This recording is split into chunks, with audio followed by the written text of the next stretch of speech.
Hello everyone, मेरा नाम है अमन और आज के वीडियो में हम बात करने वाले हैं एसआईपी के बारे में। एसआईपी मतलब सिस्टमैटिक इन्वेस्टमेंट प्लान कि आखिर ये होता क्या है और ये कैसे काम करता है। तो चलिए अपना डिस्कशन शुरू करते हैं।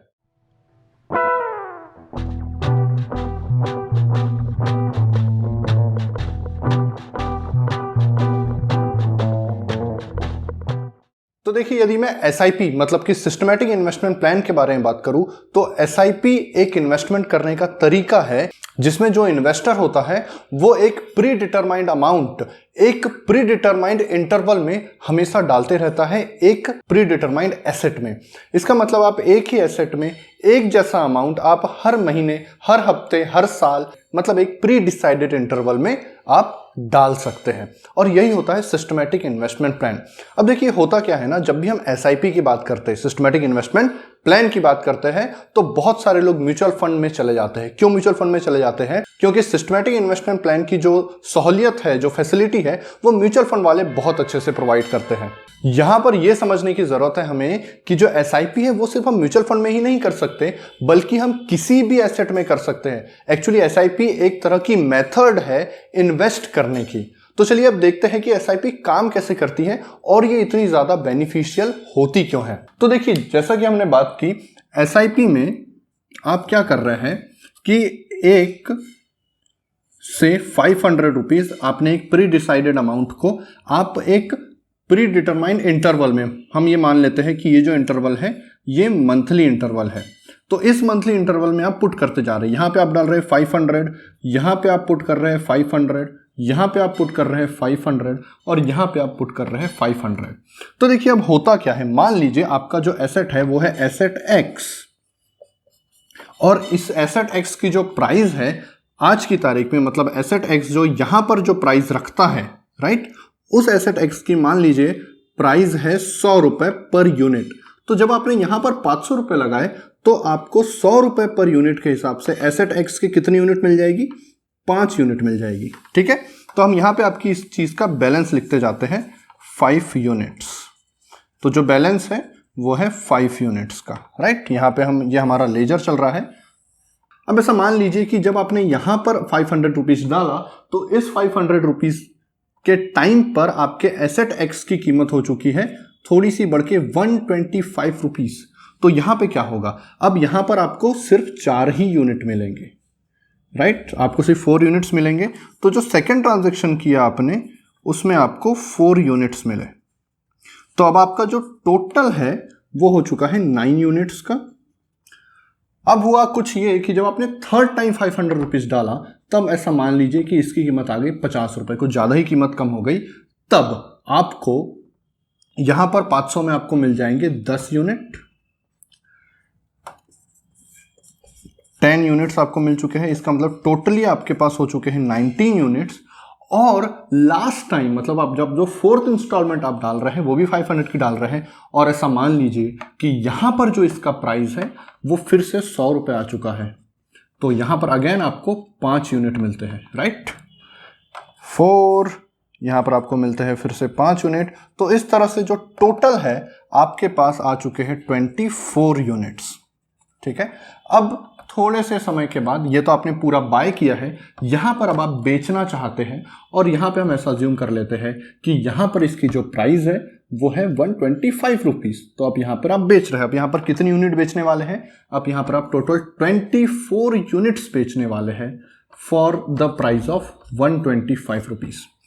कुछ यूनिट्स आपने 125 के हिसाब से खरीदी थी, कुछ यूनिट 100 के हिसाब से खरीदी थी और कुछ यूनिट 50 के हिसाब से खरीदी थी। तो यहां पर क्या हुआ? तो भैया जी यहां पर यह हुआ कि अब चीजें एवरेज आउट हो गई।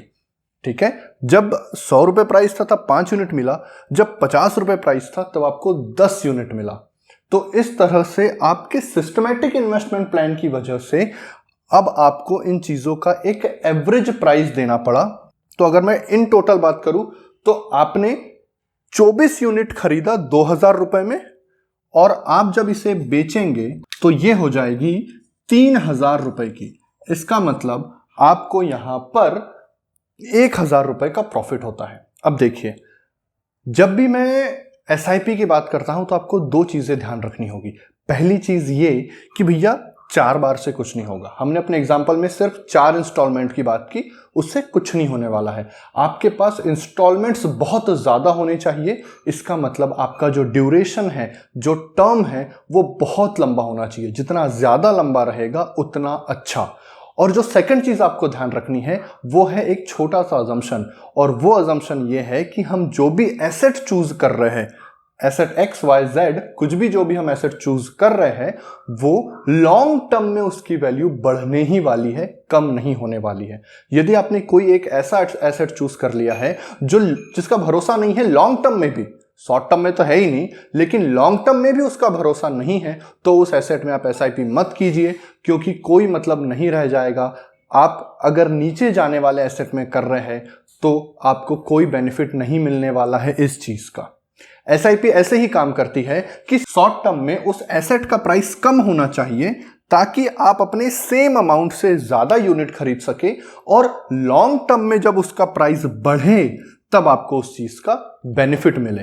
अब इस चीज का एक बेस्ट एग्जांपल था जब अभी कोरोना के कारण मार्च 2020 में जो मार्केट ने डिप लिया था, जो 7,500 तक निफ्टी 50 गया था, तो उस केस में बहुत सारे जो म्यूचुअल फंड थे, बहुत सारे जो इंडेक्स फंड थे जिसमें एसआईपी की फैसिलिटी थी, उन्होंने अभी बहुत अच्छा रिटर्न दिखाना शुरू कर दिया है 1 साल का। क्यों? क्योंकि उन्हें, वो तो मान लीजिए वो 1,000 रुपए ही जमा कर रहे हैं, राइट? तो ऐसी चीज जो पहले 15,000 की एक मिलती थी, अब उनको 7,500 में मिलने लगी, राइट? तो अब क्या होगा? मान लो पहले 1,000 रुपए में वो 1/15 लेते थे, अब उन्होंने 1,000 रुपए में 1/75 लिया, मतलब डबल यूनिट, डबल क्वांटिटी खरीदी। और आज जब मार्केट वापस 17-18,000 और 19,000 के पास आ चुका है, तब इस चीज का उन्हें फायदा मिलता है। तो जो हमारा अजम्पशन है कि एसआईपी में हमें एक ऐसा एसेट चूज करना है जो लॉन्ग टर्म में आगे जाने वाला है। इसीलिए जो एसआईपी है वो म्यूचुअल फंड्स के साथ ज्यादा बेहतर काम करती है। लेकिन जरूरी नहीं कि हर म्यूचुअल फंड सही हो, तो आपको म्यूचुअल फंड भी देखते और सही ढंग से सिलेक्ट करते आना चाहिए। म्यूचुअल फंड से अच्छा अगर आप एसआईपी के लिए जाना चाहते हैं तो मैं आपको कहूंगा कि आप इंडेक्स फंड की तरफ जाइए। इंडेक्स फंड मतलब निफ्टी 50 या फिर सेंसेक्स के जो फंड होते हैं। क्यों?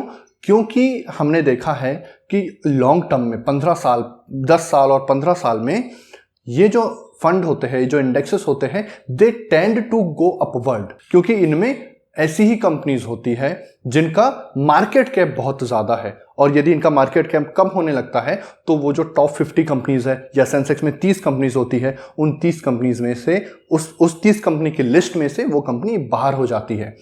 तो जो इंडेक्स फंड होते हैं वो उन्हीं इंडेक्स को मिमिक करने की कोशिश करते हैं।